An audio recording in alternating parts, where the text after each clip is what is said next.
तो मूवी के स्टार्ट होते ही हम गहरे समुंदर को देखते हैं। समुंदर के नीचे आने वाली इन जोरदार सिलसिले की वजह से समुंदर की सतह फट जाती है और दरारों में से हमें नीली रोशनी निकलती दिखाई देती है। इसी समुंदर में एक कपल भी एंजॉय करने के लिए आया हुआ था। लड़के ने अपनी गर्लफ्रेंड को समुंदर के बीचों बीच सरप्राइज दिया था, उसे प्रपोज करके, जिससे वो बहुत ही ज्यादा खुश थी। इससे पहले कि वो अपने जोश में अपने फियांसी को गले लगा ली थी, वो देखती है कि लड़का अचानक वहाँ से गायब हो चुका है। लड़की पैनिक कर जाती है और थोड़ी ही देर में हमें उस लड़की की लाश समुंदर के ऊपर तैरती हुई दिखाई देती है। इससे पहले कि लड़की को समझ पाती, पीछे से कोई अजीब सी क्रिएचर उस लड़की के ऊपर भी हमला करके उसे मार देते हैं। खैर, यही दूर एक बोट पर हम 3 लोगों को देखते हैं। वो यहाँ मछलियों का शिकार करने आए थे, लेकिन उनकी गलती की वजह से उनकी बोट पे आग लग गई। दूर खड़ी एक दूसरी बोट जब उन्हें मुश्किल में नोटिस करती है तो फौरन उन्हें रेस्क्यू करने के लिए पहुंचती है। हंटर उनकी बोट पे लगी आग को बुझाने में कामयाब हो भी गया था।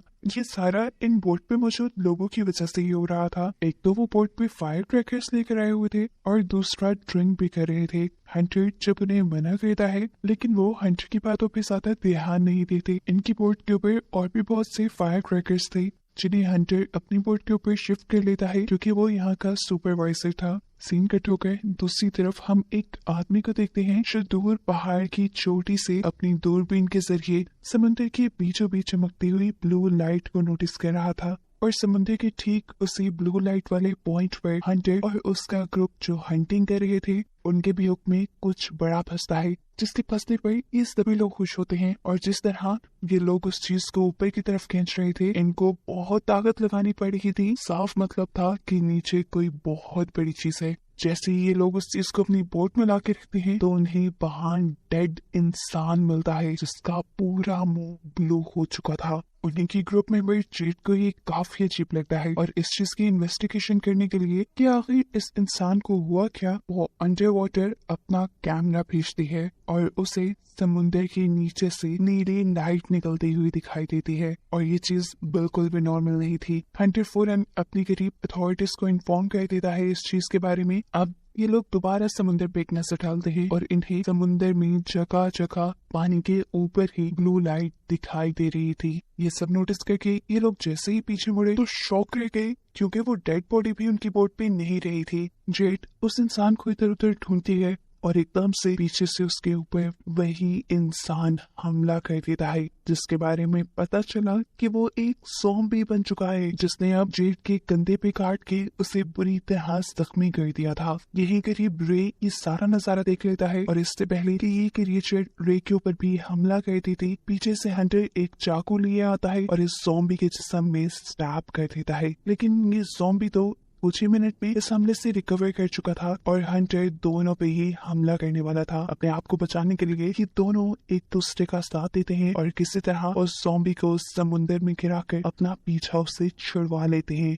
जेट को हॉस्पिटल में एडमिट कर दिया गया था, जिसके साथ रे रुकता है और हंटर अब अपने एक दूसरे साथी दोबारा समुद्र में उतरता है उस ब्लू लाइट को इन्वेस्टिगेट करने के लिए। ये दोबारा समुद्र की गहराइयों में अपने कैमरास भेजते हैं और इस मर्तबा इन्हें सी बेड पे बहुत सारी दरारें दिखाई देती हैं, जिसके अंदर से वो ब्लू लाइट निकल रही थी। कैमरा थोड़ा ही आगे जाता है तो इन्हें एक इंसान की तरह की क्रिएचर वहाँ तैरती हुई दिखाई देती है। हंटर अपने साथी से कहता है हो सकता है कि वहाँ ज़ॉम्बी हो, क्योंकि पहले भी समुद्र से एक ज़ॉम्बी ही निकला था जिसने उनके ऊपर हमला कर दिया था। दूसरे आदमी को उसकी सारी बात खारी लगी और वो हंसने लगा कि समुद्र में ज़ॉम्बीज कहाँ से हो सकते हैं। अभी वो हंस ही रहा था कि एकदम से इन लोगों ने देखा कि इनकी बोट की तरफ बहुत सारे ज़ॉम्बीज तैरते हुए आ रहे थे और ये देखते हुए उस आदमी को भी हंटर की बात पे बिलीव करना पड़ा। इतने सारे ज़ॉम्बीज का यहाँ पे होना खतरे से खाली नहीं था। हंटर फौरन अपनी वाइफ को कॉल करता है और उससे रिक्वेस्ट करता है कि प्लीज अथॉरिटीज को कहकर समुद्र के आसपास का सारा इलाका खाली करवा दो, क्योंकि यहाँ पे एक बहुत बड़ा सुनामी आने वाला है। उसके कहने के मुताबिक यहाँ पर सुनामी साइरन्स बजने लगते हैं, जो कि एक वार्निंग थी लोगों के लिए कि वो यहाँ से चले जाएं। लेकिन बेवकूफ लोग यहाँ से जाने के बजाय उल्टा होश से समुद्र को ही देखने लगे, जिसमें पानी बहुत तेजी से पीछे की तरफ मूव हो रहा था। हंटर और उसका साथी तेजी से दोबारा साहिल की तरफ आने की कोशिश कर रहे थे ताकि वो वहाँ पर शेटियों की मदद कर पाए, लेकिन फिर अचानक वो देखते हैं कि उनके पीछे एक बहुत बड़ी तूफान की लहर आ रही है और उस लहर में बेशुमार ज़ॉम्बीज हैं। हंटर अपनी बोट की स्पीड फुल कर देता है, जितना तेजी से वो भाग सकता था वो अपनी बोट को भगा रहा था, लेकिन उस लहर की स्पीड इनकी स्पीड से कई गुना तेज थी और आखिर वो लहर इनकी बोट से टकरा ही जाती है और उसमें मौजूद ज़ॉम्बी से बचने के लिए इन दोनों को अपना कंट्रोल पैनल छोड़कर रूम में छुपना पड़ जाता है। एक ही सेकंड में ज़ॉम्बी सुनामी ने जैसे पूरे साहिल को तबाही कर दिया था। ज़ॉम्बीज यहाँ खड़े लोगों के ऊपर पागलों की तरह हमला करने लगे थे। इसी सुनामी के साथ हंटर और उसके साथी की बोट भी साहिल पे आ जाती है और वो लोग भी इन ज़ॉम्बीज से बचते हुए यहाँ से निकलने की कोशिश में लग जाते हैं। यहाँ हॉस्पिटल में रे को बताया जाता है कि इस इलाके को तेजी से खाली किया जा रहा है। काफी सारा स्टाफ भी जा चुका था, इसी वजह से जेड को देखने के लिए यहाँ कोई डॉक्टर नहीं रहा था। यहाँ साहिल पर भी बस अब कुछ ही सर्वाइवर्स बचे हुए थे, जिनको जेड और उनका साथी आने वाले खतरे के बारे में इन्फॉर्म करने की कोशिश तो करता है, लेकिन अब काफी देर हो चुकी थी। ज़ॉम्बीज बिल्कुल उनके पीछे थे, जो उनके ऊपर हमला करके उनको भी ज़ॉम्बी बना देते हैं और ऐसे ज़ॉम्बीज का एक ग्रुप और भी ज्यादा बड़ा हो जाता है। हंटर और इसका साथी अपने आप को बचाने के लिए अपनी गन और अपने चाकू से काफी सारे ज़ॉम्बीज को मारते हुए आगे बढ़ते हैं, लेकिन इन ज़ॉम्बीज की तादाद अब कम होने वाली नहीं थी। बहुत से इंसान भी इन ज़ॉम्बी के हाथों मारे गए थे। पीछे जो इंसान बचे थे उनको बचाने के लिए हंटर यहाँ पर एक बोट का इंजन स्टार्ट करता है और उस पे लगे हुए फैन के जरिए बहुत सारे ज़ॉम्बीज को एक ही टाइम में मारने में कामयाब हो जाता है और ऐसे पीछे बचे हुए इंसानों को भागने का मौका मिल गया था। सीन कट होकर अब हमें हंटर की बेटी सैम को दिखाया जाता है, जो अपने फ्रेंड्स के साथ पार्टी कर रही थी, लेकिन इस क्लब की बिल्डिंग के ऊपर भी ज़ॉम्बीज का हमला हो गया। ये लोग पूरी तरह घबरा चुके थे। सैम हंटर को कॉल करती है, लेकिन कोई उसकी कॉल नहीं उठा पा रहा था क्योंकि सभी बिजी थे। यहाँ पर हंटर और उसका साथी जब ये रियलाइज करते हैं कि वो जितना भी इन ज़ॉम्बीज को मार रहे हैं इनसे बच नहीं सकते, तो वो यहाँ से भागने का डिसाइड करते हैं और फौरन ही एक कार में जाकर बैठ जाते हैं। लेकिन जाते ही उनकी जोर से चीख निकल गई क्योंकि पीछे ऑलरेडी कोई था। लेकिन टेंशन की बात नहीं, ये ज़ॉम्बीज नहीं है, इंसान ही है। यहाँ हॉस्पिटल के अंदर जेट को सिर्फ एक ही सेकंड के लिए होश आया था और उसके बाद वो मर चुकी थी। ये देखते ही रे दुखी हो गया, लेकिन अगले ही पल जेट जिंदा हो गई, वो भी एक ज़ॉम्बी बनकर। और ये देखकर रे घबरा चुका था। इससे पहले कि रे वहां से भाग जाता, जेड उसके ऊपर हमला कर देती है, लेकिन तभी उसी टाइम रूम में एक डॉक्टर आ जाता है, तो जेड रे को छोड़कर उसको काट लेती है और जेड को यहाँ से भागने का मौका मिल जाता है। थोड़ी देर बाद जब हंटर की वाइफ इनी केंसी हॉस्पिटल का विजिट करती है, तो वो ये देखकर पूरी तरह घबरा चुकी थी कि जेड ने उसके पूरे हॉस्पिटल स्टाफ के ऊपर हमला करके उन्हें ज़ॉम्बी बना लिया था। इससे पहले कि वो केंसी के ऊपर भी हमला करती, केंसी वहां से भागती है और एकदम से कोई आगे से बढ़कर उसे पकड़कर एक कमरे में खींच लेता है। ये वही था जो पहले भी इन ज़ॉम्बी से ही बचकर भाग रहा था। अब यहाँ ज़ॉम्बीज मिल गए, दरवाजा तोड़ने की कोशिश में लग जाती है, जबकि यहीं से केंसी और रे एक दूसरे रूम में चले जाते हैं अपने आप को बचाने के लिए, जहाँ से इनका सामना हो जाता है व्हील चेयर पे बैठे एक और ज़ॉम्बी से। यहाँ हंटर का भी पूरा क्रू पुलिस स्टेशन तक पहुँचता है और यही उनके पीछे बहुत सारे ज़ॉम्बीज पड़ जाते हैं। अपने आप को बचाने के लिए वो लड़का अपनी वाइफ को ज़ॉम्बीज के हवाले करके पुलिस स्टेशन के अंदर जाकर वहाँ का दरवाजा बंद कर लेता है। उससे जो किया था वो बहुत गलत था। हंटर जब उससे इसके बारे में सवाल करता है तो वो उल्टा हंटर से ही बदतमीजी करने लगा। वो पुलिस ऑफिसर से भी बदतमीजी करते हुए वहाँ के वेपन्स मांगता है, लेकिन पुलिस ऑफिसर ऐसा करने से इनकार कर देते हैं। इस गुस्से में वो एक पुलिस ऑफिसर को तो मार देता है और इससे पहले कि वो दूसरे को भी मार देता, हंटर अब उसे किसी चीज से मारते हुए बेहोश कर देता है। इसके बाद ये लोग इस आदमी को बंद करते हैं और हंटर का साथी यहाँ से मदद दिलाने की कोशिशों में लग जाता है, लेकिन किसी भी दूसरे शहर से उसका कांटेक्ट नहीं हो पा रहा था। हंटर खुद यहाँ पर पुलिस के कंप्यूटर को लॉग इन करता है और उसमें से उस बोट का पता चलाता है जो उसने समुद्र के बिल्कुल दरमियान में देखी थी। वो बोट बोट एक फार्मास्यूटिकल कंपनी की थी और उसका स्टेटस था कि वो वेस्ट को डंप करने के लिए समुद्र में गई थी। इससे पहले ये लोग कुछ और पता चला थे, ज़ॉम्बीज़ पुलिस स्टेशन की खिड़कियां तोड़ देते हैं। वो किसी भी वक्त अब अंदर आ सकते थे, इसीलिए ये दोनों जाकर एक अलमारी से अपने लिए वेपन्स लेते हैं और यहाँ से निकल जाते हैं। जबकि वो आदमी इनसे रिक्वेस्ट करता रह जाता है, प्लीज मुझे खोलो। बाहर का दरवाजा खोलते ही ये लोग पुलिस शील्ड्स का इस्तेमाल करते हैं ज़ॉम्बीज़ को अपने आप से दूर करने के लिए, और फिर हंटर का साथ ही ज़ॉम्बीज़ को शूट करना शुरू कर देता है। जबकि हंटर ने तो अब कमाल ही कर दिया था, वो यहाँ पर हैंड रॉकेट लॉन्च करता है जिसकी वजह से दूर ज़ॉम्बीज़ का आने वाला पूरा ग्रुप एक ही वक्त में तबाह। रास्ता इनका साफ हो गया था। ये लोग एक कार में बैठ के यहाँ से निकल जाते हैं, लेकिन ये नहीं जानते कि इतने सारे ज़ॉम्बीज़ को मारने के बाद खतरा टला नहीं। एक और बड़ा ज़ॉम्बीज़ का सुनामी इस शहर पे हमला करने वाला है। सीन कट होकर दोबारा हम सैम और उसके ग्रुप को देखते हैं जो किसी तरह ज़ॉम्बीज़ से बचते हुए अपने क्लब से बाहर निकल गए थे। उनके पीछे भी बहुत सारे ज़ॉम्बीज़ पड़ गए जिनसे बचने के लिए वो एक मॉल में गए, तो यहाँ पे भी उनकी किस्मत खराब क्योंकि बहुत सारे ज़ॉम्बीज़ का उनसे सामना हो गया, जिनसे लड़ते हुए अपनी जान बचाकर ये लोग वहां से तो निकल जाते हैं, लेकिन अब बहुत सारे ज़ॉम्बीज़ इनका पीछा कर रहे थे। ये लोग एक खास पॉइंट पे पहुंचते हैं जहाँ इनके बैंड की वैन खड़ी हुई थी। ये लोग वैन का डोर नॉक करते हुए जल्दी से वैन के अंदर छुप जाते हैं, जबकि वो बैंड मेंबर जो इस वैन में ही चल कर रहा था उसे अभी तक होने वाली किसी चीज का अंदाजा नहीं था। वो बड़े मजे से जैसे ही बाहर निकलता है तो सामना हो जाता है उसका बहुत सारे ज़ॉम्बीज़ थे, जिनमें से एक दो को तो वो मारता है, लेकिन एक इंसान कितने भी ज़ॉम्बीज़ को मारता, यहाँ ज़ॉम्बीज़ उसके ऊपर भी हमला कर देते हैं और वो भी मारा जाता है। अब सैम और उसके सारे साथी इस वैन को चलाने की और यहाँ से भागने की कोशिश में थे, लेकिन यहाँ पे भी उनकी किस्मत काम नहीं की क्योंकि वैन चल ही नहीं रही। यहाँ पर सैम की एक दोस्त जो कि इन लोगों से बिछड़ गई थी उसे हम जंगल में भागते हुए देखते हैं, जिसके पीछे इस टाइम 2 ज़ॉम्बीज़ थे। उसे दूर पहाड़ी पे एक घर नजर आता है जिसकी तरफ वो भागना शुरू कर देती है।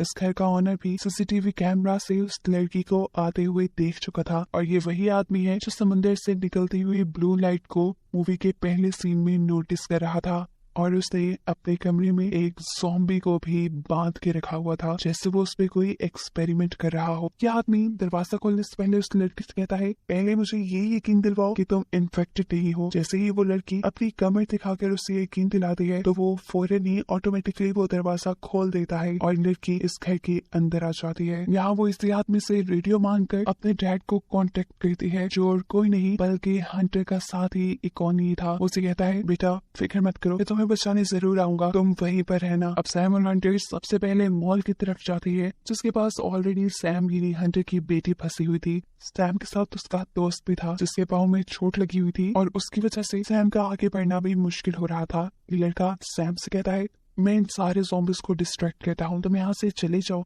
तुम्हें अपनी जान बचानी चाहिए। ये कहते ही वो विंडो के जरिए इस वैन से निकल आता है और वैन की छत पे चढ़ जाता है। वो गाना गाते हुए यहाँ ज़ॉम्बीज़ को डिस्ट्रैक्ट करता है, जबकि सैम जल्दी से इस गाड़ी से निकलने में कामयाब हो जाती है। सामने हंटर और इकोनी भी आ गए थे। इकोनी अपनी बंदूक के जरिए उसका पीछा करने वाले हर ज़ॉम्बी को शूट करता है, जिसके बाद सैम उनकी कार में बैठ जाती है और यहाँ पे वो लड़का उसे बचाने के चक्कर में ज़ॉम्बीज़ के हाथों मारा जाता है। सैम को बचाने के बाद इनका दूसरा टारगेट था कैंसी को, यानी सैम की मॉम को बचाने का, जिनसे इनका कोई कांटेक्ट नहीं हो पा रहा था। ये लोग हॉस्पिटल में पहुंचते हैं तो वहाँ इन्हें कोई नजर भी नहीं आया। अब सैम यहाँ हॉस्पिटल के स्पीकर्स का यूज करती है अपनी मॉम को ये बताने के लिए कि वो यहाँ इन्हें बचाने आ गए हैं, और स्पीकर्स से निकलता हुआ शोर सारे ज़ॉम्बीज़ को अट्रैक्ट कर लेता है, जिनसे इकोनी और हंटर लड़ते हैं। यहाँ स्पीकर की वायर के जरिए अब बाहर से ज़ॉम्बीज़ सैम को भी बाहर की तरफ खींचने लगे थे और उन्होंने तो डोर भी तोड़ दिया सैम के ऊपर हमला करने के लिए, लेकिन सैम अपने आप को बचाने के लिए डबल ब्लेड से उस ज़ॉम्बी को मारते हुए रूम से बाहर आ जाती है, जहाँ उसके डैड मेन स्विच से 2 वायर्स निकाल कर यहाँ सभी ज़ॉम्बीज़ को लगा देते हैं। करंट पास होते होते एक से दूसरे से तीसरे ज़ॉम्बी में जाता है और सारे ज़ॉम्बीज़ मारे जाते हैं, और फाइनली अब यहाँ पर कैंसी और रे भी इन्हें मिल जाते हैं। सैम अपनी मॉम से मिलकर बहुत खुश थी और ये लोग मिलकर अब यहाँ से निकलने की प्लानिंग में थे। तब कैंसी यानी वो डॉक्टर वो इन लोगों को नोटिस करके बताती है कि यहाँ 2 तरह के ज़ॉम्बी है। आधे वो ज़ॉम्बी जो समुद्र से आए हैं, उनका कलर ब्लू है, और फिर इन ज़ॉम्बीज़ ने जिनके ऊपर हमला किया है उनका कलर चेंज है। उसको लग रहा था कि पहले वाले ज़ॉम्बीज़ पे जरूर कुछ ना कुछ एक्सपेरिमेंट हुआ है। फाइनली ये लोग हॉस्पिटल से बाहर आ जाते हैं, जहाँ 1-2 और ज़ॉम्बीज़ थे, इनका सामना हो गया। हंटर उन दोनों से लड़ता है और ये सब फिर कार में बैठ के यहाँ से निकल जाते हैं। इनका अगला टारगेट था टॉनी को बचाना, जो इस टाइम उस अजीब से आदमी के घर थी। इस टाइम हमें देखने को मिलता है कि अकोनी के हाथ पे एक स्क्रैच था और इसी वजह से वो दूसरा आदमी उसे अपने घर आने को अलाउ नहीं कर रहा था। लेकिन अकोनी उसे यकीन दिलाता है कि ये ज़ॉम्बी बाइट नहीं है, सिर्फ एक स्क्रैच है। अब अकोनी इस आदमी के भी रेडियो से ऑफिशियल से कांटेक्ट करने की कोशिश करता है, लेकिन स्टिल इनका कांटेक्ट किसी से नहीं हो पा रहा था। ये आदमी बताता है कि मैंने भी कई जगह कांटेक्ट करने की कोशिश की, लेकिन कोई भी हमसे कांटेक्ट नहीं कर रहा और ना ही कोई हमें रेस्क्यू करने के लिए यहाँ आ रहा है। अभी तक 2 बहुत बड़े बड़े ज़ॉम्बीज के सुनामी आ रहे थे और किसी को इसकी खबर नहीं थी और ना ही कोई इन्हें रेस्क्यू करने आ रहा था, तो जरूर इसके पीछे कोई ना कोई गड़बड़ तो है। अब ये लोग बातें ही कर रहे थे कि अकोनी को यहाँ किसी क्रिएचर की आवाजें आना शुरू हो जाती है। वो बेसमेंट में चेक करने के लिए जाता है तो वहाँ इस आदमी ने एक ज़ॉम्बी को एक्सपेरिमेंट करने के लिए रखा हुआ था, जो अब छूट गया था और उसने अकोनी के ऊपर हमला कर दिया। अकोनी उससे लड़ने की बहुत कोशिश करता है, लेकिन ये ज़ॉम्बी अकोनी को बाइट कर देता है। अकोनी के चिल्लाने की आवाजें इन सबको भी अट्रैक्ट कर देती है और ये लोग भी उसको बचाने के लिए जाते हैं, जहाँ सबसे पहले वो ज़ॉम्बी काटने आ जाता है डॉक्टर को, जिससे वो अपने आप को बचाने की कोशिश कर रही थी। यहाँ उस दूसरे आदमी ने उस ज़ॉम्बी को इलेक्ट्रिक शॉक देते हुए मार डाला। अकोनी को एक ज़ॉम्बी ने बाइट किया था, वो जल्द ही एक ज़ॉम्बी में बदल सकता था, इसलिए इस घर का ओनर उसे यहाँ से निकल जाने को कहता है। लेकिन अकोनी की बेटी उसकी बातें नहीं सुनती और अपने डैड के जख्म की पट्टी करने लग जाती है। उल्टा अब ये लोग उस आदमी से सवाल कहते हैं, तुम्हारे पास ये ज़ॉम्बी क्या कर रहा था? क्या तुमने ये ज़ॉम्बीज के एक्सपेरिमेंट किए? ये सब जो हो रहा है क्या तुम्हारी वजह से हो रहा है? तब वो आदमी बताता है, नहीं ऐसा कुछ नहीं है, ये सब मेरी वजह से नहीं हो रहा, मैं तो बस इस ज़ॉम्बी को घर लाया था और इन पे एक्सपेरिमेंट करके ये जानने की कोशिश कर रहा था कि इनकी कमजोरी क्या है। और मुझे ये बात पता भी चल गई, ये ज़ॉम्बीज फोर्स गैस की वजह से बने हुए हैं, इसीलिए इलेक्ट्रिक गन से इन्हें मारना बहुत ज्यादा आसान है। उसकी बात सुनते हुए हंटर अपने ब्लेड के साथ टीजर गन को अटैच कर देता है ताकि आसानी से वो और ज़ॉम्बीज को मार सके। अब कोई इन्हें रेस्क्यू करने तो आ नहीं रहा था, अगर इन्हें अपनी जान बचानी थी तो खुद ही ज़ॉम्बीज को मारने का कोई प्लान बनाना था। हंटर के दिमाग में एक प्लान आ भी चुका था, हमें किसी तरह सारे ज़ॉम्बीज को पानी में लेकर जाना होगा और फिर हम पानी के अंदर करंट छोड़ देंगे, जिससे सारे ज़ॉम्बीज एक ही टाइम में मारे जाएंगे। और जब हम सारे ज़ॉम्बीज को ही मार देंगे तो ना ही कोई ज़ॉम्बी इंसान पर अटैक करेगा और ना ही कोई इंसान ज़ॉम्बी में बदलेगा।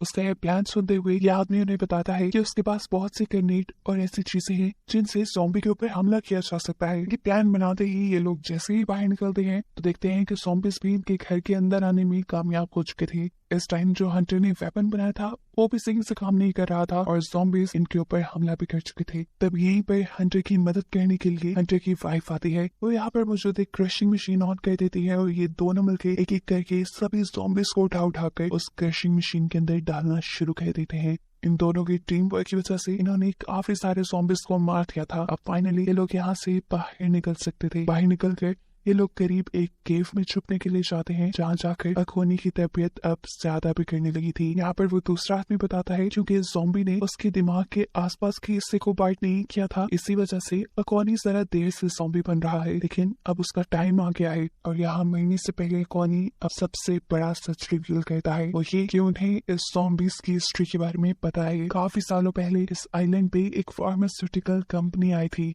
उस मेडिसिन को इंसानों के ऊपर एक्सपेरिमेंट करने की अभी इजाजत नहीं मिली थी, लेकिन उस फार्मास्यूटिकल कंपनी ने इंसानों को वो मेडिसिन दे दी, जिसकी वजह से बहुत सारे इंसान ज़ॉम्बीज में बदल गए। उस कंपनी को कोई नुकसान ना हो जाए, उस कंपनी ने यहाँ के लोकल काउंसलर्स को बहुत सारी रिश्वत दी कि वो इस राज को राज ही रखेंगे। और रिश्वत लेने वालों में अकोनी खुद भी शामिल था, क्योंकि उससे अपनी वाइफ का इलाज करवाना था, लेकिन बदकिस्मती से वो फिर भी मर गई और आज उसी की वजह से इतने सारे लोग भी मर रहे हैं। अभी ये लोग ये डिस्कस ही कर रहे थे कि यहाँ पर इन्हें ढूंढते हुए बहुत सारे ज़ॉम्बीज आ जाते हैं। यहाँ पर हंटर अपने नए बनाए हुए वेपन से इन ज़ॉम्बीज से लड़ता है, जबकि दूसरी तरफ अकोनी भी मर जाता है। इससे पहले कि वो अब ज़ॉम्बी बन के जिंदा होता, उसकी बेटी उसके हाथ में एक ग्रेनेड रख देती है और इसके बाद ये सब लोग इस केव से बाहर निकल आते हैं। आखिरी बार टोनी अपने डैड को एक ज़ॉम्बी बने हुए देखती है और उसी सेकंड उसके हाथ में पकड़ा हुआ ग्रेनेड ब्लास्ट हो जाता है और इस केव में मौजूद सभी ज़ॉम्बीज मारे जाते हैं। ये लोग अब साहिल के किनारे पहुंच जाते हैं, जहां जाके इन्हें अपना प्लान एग्जीक्यूट करना था।